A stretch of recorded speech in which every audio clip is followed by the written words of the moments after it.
Let's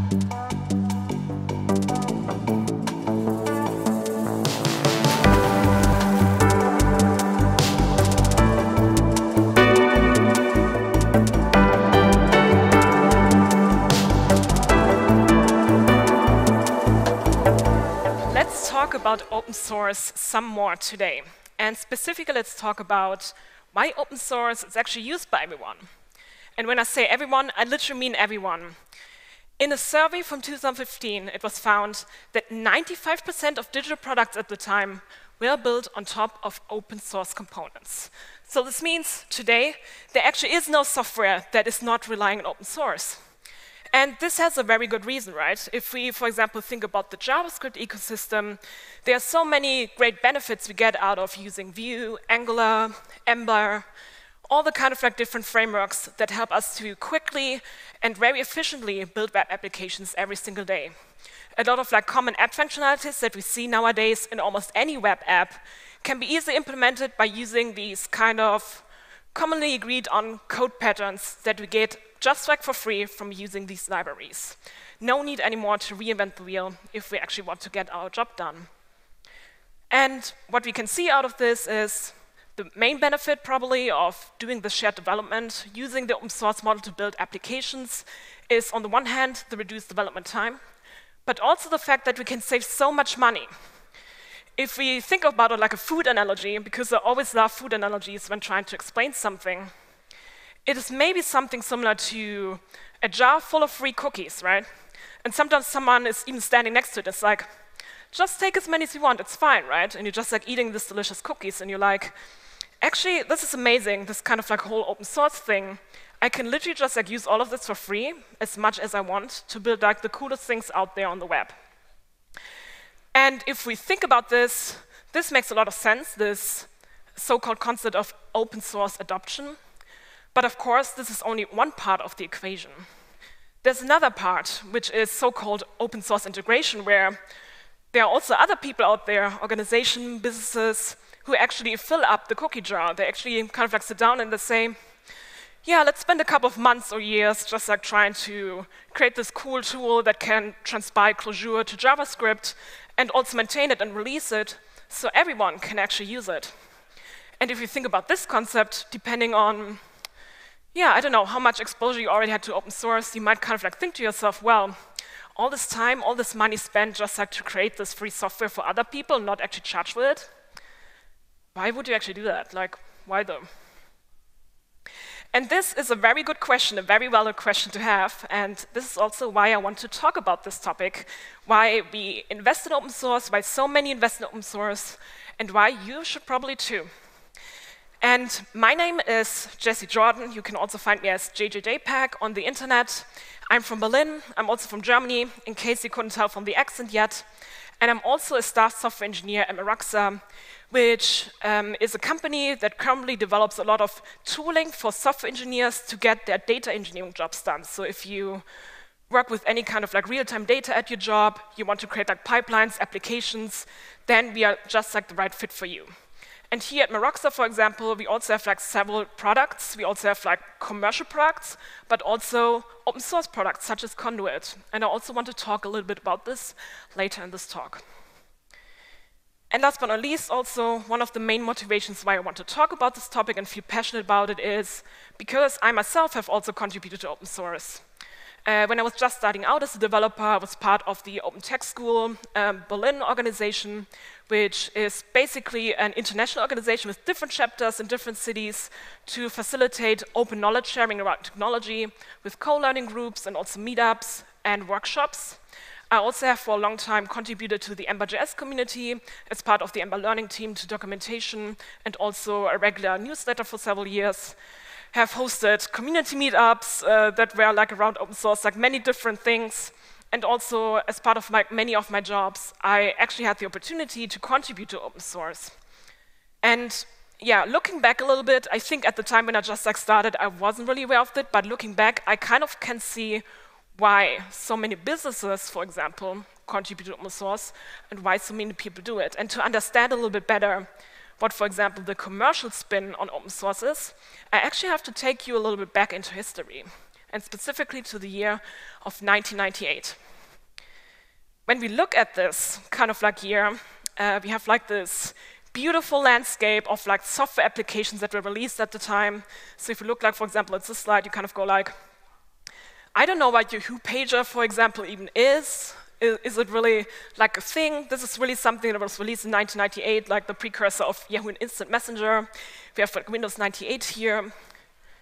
And what you also see is some very interesting product for the rest of the talk, which is the Netscape Navigator, which used to be a browser that was fairly popular in the 90s, but was slowly, by the end of the 90s, losing in popularity, mostly due to the fact that Internet Explorer at the time was becoming the predominant browser that everyone uses, at around maybe 90% of usage across the entire market. And Netscape, who really made a lot of revenue of like having this browser product out there, was trying to figure out a way to actually reinvent the wheel or maybe find like a new way to get a spin on it and also save the company through this. And if you want to learn about like the story, you might also want to check out this really nice documentary called Code Rush from 2000, which actually goes into detail and follows around like the core development team of Netscape in their quest to, first of all, rewrite the company, but also do something very interesting at the time, which was quite revolutionary for the commercial mainstream kind of like business space. Because what they were thinking is, hey, let's actually release a new version of Netscape, but let's also make it fully open source. They wanted to give away like the source code to everyone in the kind of like hope that this could really help them to further the goal. And to really understand this better, what this meant at the time and also what open source nowadays means, I want to reiterate what open source software actually is. It means that anytime someone creates software, they have the copyright actually to said software. They want to grant anyone else like permission to use it, modify it, inspect it, redistribute it to their liking, and then also redistribute it to anyone. So this is kind of like, yeah, very generous kind of like model if you think about it. And there's, of course, if you go a little bit more into licensing, a lot of like different kind of like caveats as well, how this redistribution process really kind of like looks like, but this is basically the short definition. And Netscape wanted to exactly do that. And to also kind of like quote the documentary here, what their main goals were was, the code is named Mozilla, and if widely adapted, it will make next day's code the internet standard, drawing users to its other products and restoring the company's sagging fortunes. Quite lofty goals if you think about it. And yeah, just wanted to show these pictures as well because like, I don't know, even if you're just like into the 90s vintage and not so much in the open source stuff, it's definitely worth a watch. It's also like freely available on YouTube, just like check it out. And now let's actually look at that, this kind of like business case for like open source. What actually was Netscape kind of like getting at here? And what do other businesses also get at here? Because if we look around like nowadays, open source is really still very heavily on the rise, right? So we see a couple of like very popular, very successful open source businesses who are pioneering this kind of like new stage of the industry where we have like these mega companies that are evaluated like in the billions, who are built around an open source core product. And now you might be thinking, wait a minute, like they're giving like the core product for free, like something is a little bit like fishy here. This makes no sense. And at first glance, it might not make it, but if you look at it a little bit closer and at a lot of like different business models of these companies, you see that the open source product is just like one part of the equation. And it usually is there to drive user adoption, to kind of also create developer communities around a product. And then in the next step, you have like several other services or products you can sell that are basically adjacent to the open source product. For example, if you're like a small company and you maybe have like a few developers and you have like a really cool like database system that you just like released, you can, for example, very easily sell consulting services with it to actually support customers with specific configurations or feature requests. What you oftentimes also see like cloud services based on an open source product. So if you don't want to go through the hassle to host something yourself, you can just like pay a monthly fee and get this job done by the company itself. And other than that, we also have like other business models just like as premium features, also like individual sponsoring or paying people to actually work on open source projects that the company uses, and also like an increasing number of like ad revenue-driven free and open source software. And of course, that's not everything. Not every company goes out of the way to create like the next kind of like new JavaScript framework and make it like open source. Some are also just like interested in engaging like with open source communities and actually giving some back, for example, sponsoring events or maybe hosting like cool meetups. And others also might be interested in actually just like increasing their branding as well and following like in the footsteps of a lot of other successful open source driven companies. So a lot of like different returns that a business can get, right? Like from doing open source, from contributing to open source. But let's actually get back to the story of like Netscape, right? Because depending on how old you are here in the room, it might be that I just have to give you a reminder, or I just have to also like spoil the documentary for you. But essentially, Netscape really did its best with the open source strategy. But in the end, it actually turned out that the company got bought up by AOL at this time. You might also think, depending on how old you are, what is AOL? Never mind, just another old internet company. And very shortly after, Netscape and the Netscape browser as well ceased to exist. But there's another very interesting development that happened, right? Remember, when they tried to open source like the Netscape Navigator, they actually renamed their project to Mozilla. And this maybe rings a bell for you, because this is actually the precursor for the Firefox browser that we know nowadays, and also for the Mozilla Foundation, which was founded just like a few years after. And if you think about it, this goal to kind of like really influence like the open web and how the internet is built, Netscape probably actually pioneered this very well by creating one of the biggest and most notable open source community that we know nowadays. So what you can see here, okay, you can have some success with open source strategies with your business, and also looking at Firefox specifically or like other open source products. Let's also talk about what it means for the product. What does it mean to make it open source? I just want to take one example for one of our open source products. We, for example, offer data tooling for software engineers, and also Conduit, which is like a real-time data orchestration platform with the UI written in EmberJS and also with Go and gRPC on the back end. It was open source just like this year. And what we try to kind of like gain with this kind of like move is, first of all, having like more knowledge about like how people actually use like data tools nowadays, what kind of like databases they have to support, what kind of like transforms they find interesting. And what we are also interested in is kind of like seeing the ecosystem around this product kind of like shape and take form. Because the way Conduit currently is built is that you as an end user can kind of like go in there and create your own data connectors, right? Because not sure how much data engineering you kind of like did before, but usually if you go into a business, there are a lot of like different database systems they might use, and the field is kind of like diverse. So it's not very realistic to kind of like say, we built just like this one tool that works for everyone. It has to be extensible, it has to be flexible. And by making sure that people can fairly easily create like their own connectors to it, we kind of like hope that we get like more traction with this project and actually get like a much better benefit from building this project than if it was just like an internal tool, if this makes sense.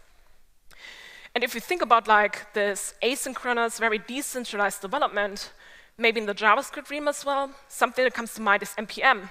Because imagine that, in the last 12 years, over 1.3 million packages have been released and are still available on the registry. And imagine like a world where NPM didn't actually enable anyone at any time to just like release a new package and upload it to the internet to actually become this big, right? It's something that's inherently tied to the way NPM works. Anyone can contribute and isn't blocked by anyone. You can just like do it. And this kind of like very, I would say like exponential growth is something that we oftentimes see in very good open source products. Other than market fit and usability, there's also something else that comes into mind with open source software. There's oftentimes the notion that it's more reliable and more secure. But in fact, I would actually kind of like nudge this notion a little bit, because if we think about it, it's true. If more people actually look at the code, there's a maybe higher probability that people actually catch security issues and can fix them. But at the same time, it also means that if we have this open source code, malicious actors can also much easier see what vulnerabilities are there. And what we also see, for example, in the JavaScript realm is situations like the left bit situation. Maybe you still kind of like remember that, where someone woke up one day, like who was like a maintainer of a package, and just like took it down because he was like, no, I don't want to do this anymore. And thousands of end users actually had like failed builds, deploy pipelines for hours or days on end. I actually don't know exactly, but for quite a while at least. And this had like a huge impact. And what we see from this highly decentralized, very asynchronous way of like collaborating, where anyone can do anything, is there's also like a risk attached, right? If you have a project that's only maintained by maybe 1 or 2 people, they have like a huge power on what can actually happen with the package like down the line. And so what I also want to highlight with the security issue, for example, it doesn't really work to just kind of like say, okay, we just make it open source and just gonna be more secure by default. Instead, you also have to make sure that your project actually is maintained by a large number of different people who share the responsibility of managing and securing the software. So yeah, as I said, not secure by default, just like with the potential for more security. And other conditions you might also take into account is that the reviewers and the code contributors also have expertise in cybersecurity, because this is the only guarantee that you're actually gonna catch all of these bugs that might be exploited by malicious actors. And last but not least, we also need to make sure that the application and also like the distribution of software actually occurs in a timely manner, because otherwise people cannot really build secure software with the dependency that they inject. So, if we think about this, does open source actually make your product more secure? Yes, if done right. And after all of this talk about businesses and products and whatnot, and maybe you're sitting in the audience, you're kind of like, I never want to run a business myself, it's too much hassle, so why should I even care? I also want to talk a little bit about what it actually means for us, like as software engineers, to work on open source. Like, why should we even be interested in contributing to open source? And I also want to talk about my own experience. So something that I oftentimes encounter, and maybe you as well, is sometimes you go to work and something goes wrong. And you debug and you try to find the issue. And as you narrate it down, you realize, oh, it's one of our dependencies that does like a wonky thing. Maybe I can hack around it in our own app. Then you realize, no, this doesn't work. Do I actually now need to kind of like fix it in the dependency itself, right? And eventually, maybe you give in, you kind of like fork the repository, make the fix. Maybe you even link like your original project to the new fork, and now the job is done. And even though this seems like super minuscule, like a super small thing to do, this is you actually now contributing to open source, because this fork is now like available also for other people, and they can reuse it if they want to. There are a lot of like other reasons why you would want to contribute to open source as well. Maybe the most obvious one, other than working on or basically solving work problems, is there's just like a really nice feeling if you know, hey, I solved this problem that everyone struggled with, and now we can all benefit from the solution that I applied.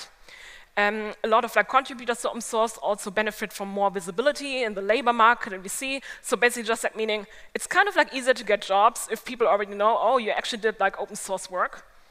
Some people, and as you already might have seen with a lot of like talks here at the conference, really just like do a lot of open source for the fun of it, right? It's just like fun to get these projects out there in the world and see other people actually adopt it. And last but not least, it's also a lot about like sharing ideas and solutions. Maybe there's an actual real-world use case that doesn't have anything to do like with your work job, but you kind of think, hey, it would be so nice if there was a tool or an app that actually did that. And I will not just like wait for someone to make it happen, I will make it happen. And last but not least, I also want to talk about like one aspect that I think, looking back at my own experiences working like on open source, made like such a major difference and like such an impact to me.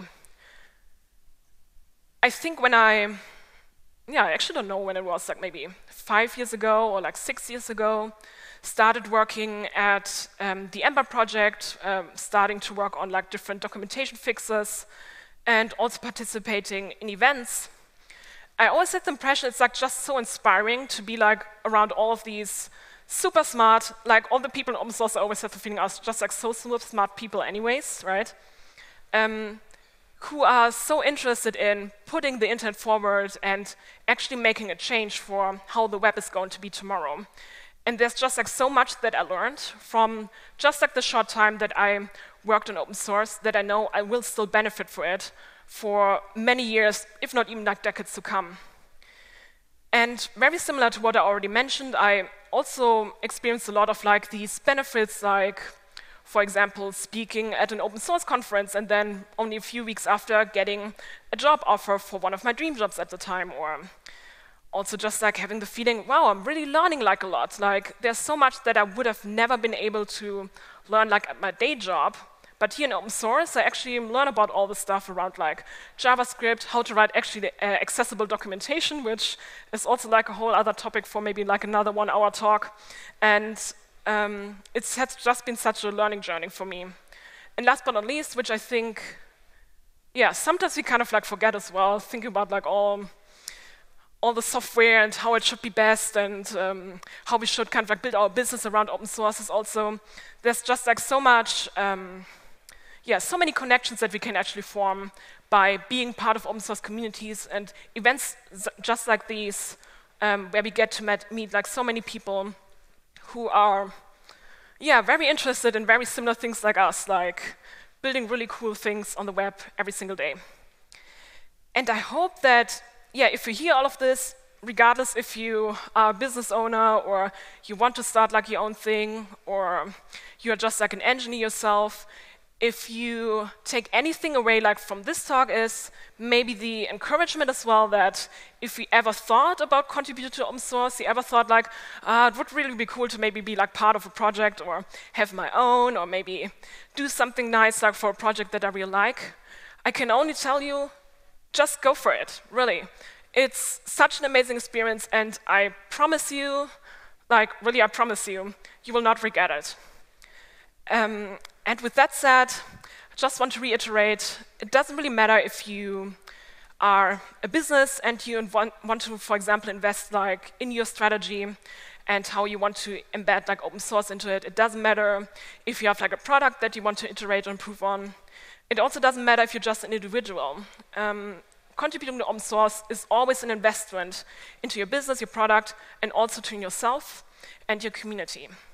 And with that said, I would like to thank you so much for having me. It was such a privilege and also such a pleasure to speak here. You can find me also later on here at the conference if you ever want to chat about like open source or anything. And I wish you an amazing time at Nordic.js.